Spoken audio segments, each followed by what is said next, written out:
ce qui se passe au jour d'aujourd'hui laisse penser que l'on se fout de nos gueules.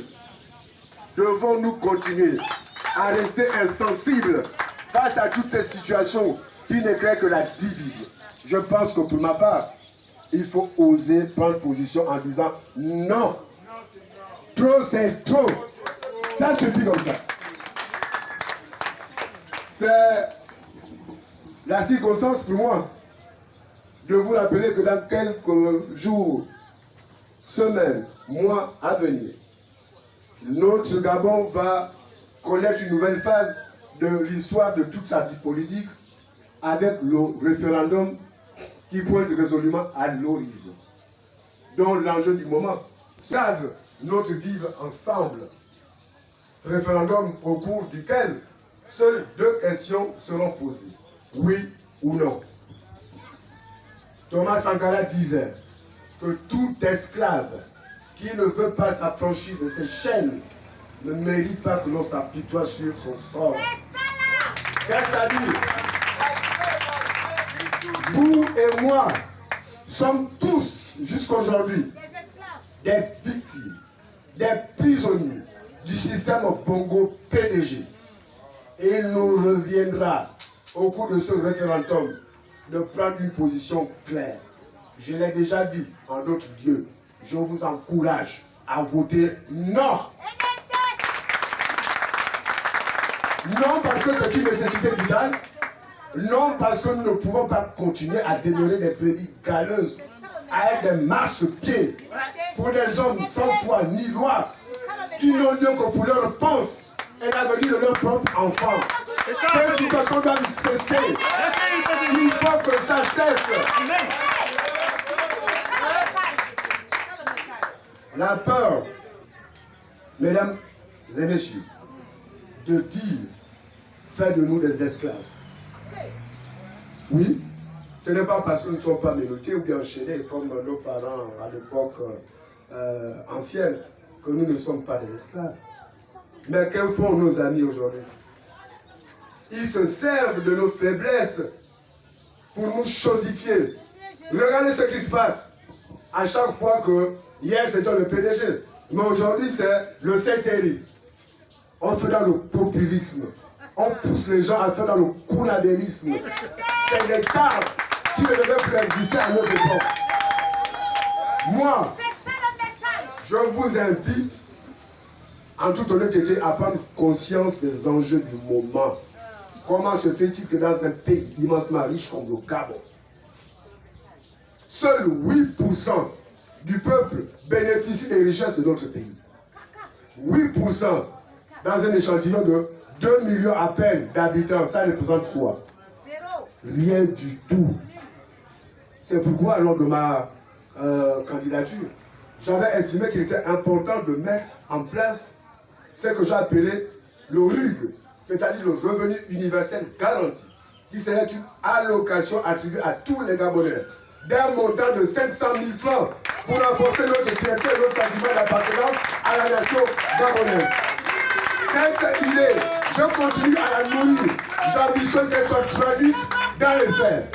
Oui, si le président Oligui a pu, grâce à ma modeste contribution, ramener le paiement de la bourse aux apprenants du second cycle, je veux et je tiens à ce que le revenu universel garanti soit instauré. Amen. Pour que chaque Gabonais sorte de la misère dans laquelle on peut nous soumettre.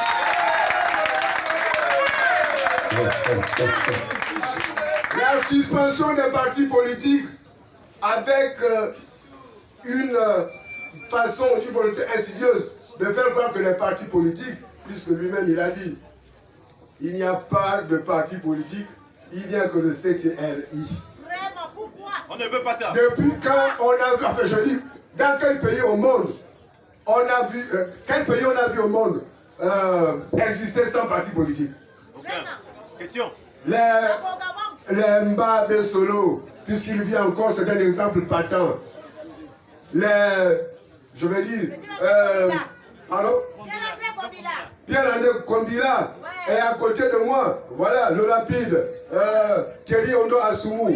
Mazleg qui ne cesse d'interpeller la conscience collective pour demander aux populations de s'approprier, sinon se réapproprier la notion de démocratie, sans laquelle l'existence des partis politiques ne peut être nécessaire. La démocratie ne s'exprime qu'à travers les partis politiques, parce que ce sont les partis politiques qui, participent au suffrage universel. Là, on va aller au référendum. Mais on fait ça comment? Le CTI fait ça avec Yossiman, avec toutes ces associations naissantes qui, en vérité, polluent le discours et le champ politique. Parce qu'en fait, ce n'est pas leur rôle de faire de la politique. Une association est par essence un mouvement apolitique. Et ont le courage de prendre position lorsque c'est nécessaire. Mais je ne vais pas péroler. Comme je vous disais, je serai bref. Ce qui m'importe, c'est ce que doivent manger demain les Gabonais. C'est comment les Gabonais doivent se soigner.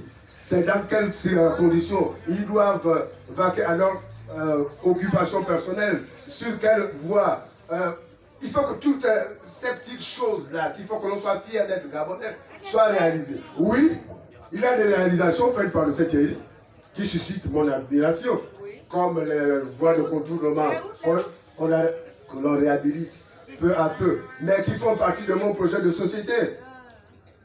C'est des choses qu'en vérité, il a simplement manqué de volonté politique à M. Ali Bongo, qui aurait pu être faites depuis. Parce que ça participe, c'est dans son projet. Je voudrais que nos amis du CTI prennent conscience de ce que les temps ont changé. Les Gabonais d'aujourd'hui ne sont plus dupes. Parce qu'ils ont ouvert les yeux. Pire encore, les générations Android qui passent leur temps sur les téléphones sont celles-là les mieux informées et qui constituent le gros de l'électorat. Que le général président ne se trompe parce que toutes leurs sorties médiatisées qui analysées sont plus des preuves de populisme que de réalité. Parce qu'il y a la popularité virtuelle, mais la popularité réelle, c'est tout autre chose. On a vu des gens, parce qu'ils passent leur temps à parler dans les réseaux sociaux, venir au pays, se présenter à une candidature, incapables de rassembler de plus que 10 personnes, comme c'est le cas aujourd'hui. Alors je voudrais finir mon propos pour attirer le président Oligui sur la nécessité de se battre pour l'amélioration des conditions de vie du peuple gabonais.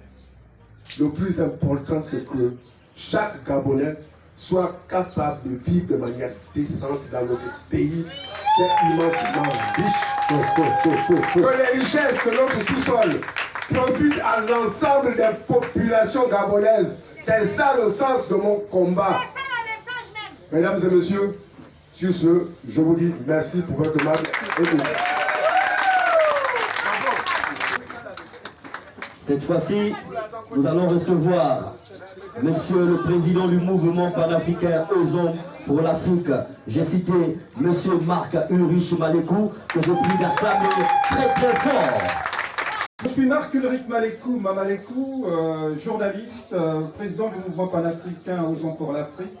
Je voudrais donc remercier le président Gaël Boukambina pour m'avoir associé à ce rendez-vous politique à Aveya.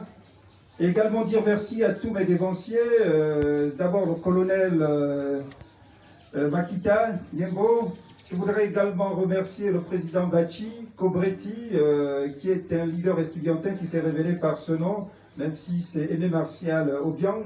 Je voulais remercier également le président Thierry Ondo Assoumou, remercier donc le président Charles Ondo, qui est également tous les leaders associés à ces présidents de partis politiques. Le mouvement panafricain Osons pour l'Afrique, représenté par moi et les membres de mon bureau présents également ce jour, vous dit merci, population d'Aveya, pour avoir effectué le déplacement de cet après-midi. L'objectif central de notre mouvement à caractère politique est la reconquête de notre souveraineté nationale qui est prise en otage par la France-Afrique, qui est le côté mafieux de la France. La France est un État terroriste et le bras armé de son volet terroriste s'appelle la France-Afrique. Ils ont pris en otage les principaux leviers de notre souveraineté. D'abord le levier politique, parce que c'est la France jusqu'à présent qui désigne nos présidents. Léomba, Omar Bongo, Ali Bongo et Brice Clotaire Oligui Nguema sont désignés par la France. Ça doit cesser.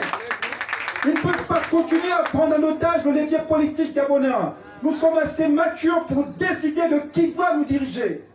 Ils nous ont imposé les présidents, même le putschiste imposé par Paris. Ça doit cesser. Ça doit cesser. Ils nous ont pris en otage le volet économique. La France paye tout l'argent qui sort de l'exploitation de nos richesses premières. Ils payent le manganèse, ils payent le pétrole. Le Gabon est actuellement premier producteur mondial de manganèse, mais on n'a même pas l'électricité et l'eau courante dans les ménages. Et la France profite de ça pour alourdir son prestige, mais appauvrir les Gabonais. Ça doit cesser. Elle nous a imposé une monnaie de singe qui nous empêche de déployer un processus de développement certain, le franc CFA, le franc des colonies françaises d'Afrique. Cette monnaie de singe doit être éradiquée à moyen terme et rapidement. Et au plan militaire, nous sommes également dominés par une armée d'occupation qui s'appelle l'armée française, qui est présente au camp Général de Gaulle, dans un quartier de Libreville. Cette armée française est suréquipée, plus équipée que nos unités de défense et de sécurité. Cet esclavagisme militaire doit cesser. Nous ne sommes pas des esclaves de la France. Et la souveraineté politique, économique et militaire est l'objet de notre engagement politique. C'est pourquoi France dégage est le slogan du mouvement Osons pour l'Afrique. Et vous allez crier avec moi, France dégage! France dégage! France dégage! France dégage! Les Françaises dégagent! Nous ne voulons plus de ça. Peuple gabonais, nous voulons un Gabon souverain. Pour acquérir cette souveraineté, il nous faut de deux choses l'une, soit réviser les accords de coopération, soit les mettre complètement à plat. Et c'est honteux qu'on Brice Clotaire Oligui Nguema et son CTRI qui ont dit rendre le Gabon, rendre la dignité aux Gabonais, soient incapables de tutoyer l'armée française. On a une armée d'occupation dans un pays souverain, c'est une honte. Ce n'est pas l'honneur du Gabon. Et ça ne fait pas la fierté de Gabonais. La dignité passe par tout ça. En récupérant l'exploitation et l'argent de l'exploitation de nos matières premières, nous allons réaliser ce que le président Bachi a dit. L'argent des Gabonais pour les Gabonais. Mais l'argent des Gabonais, c'est pour la France. J'ai rien contre les étrangers, mais c'est aussi pour une partie des étrangers au Gabon. Il faudrait que tout ça cesse. Et tout ça passe par la conquête de la souveraineté. Donc la révision des accords de coopération est le premier challenge. Le deuxième, c'est éradiquer l'ADN Bongo PDG. Comptable de 56 ans de paupérisation des Gabonais.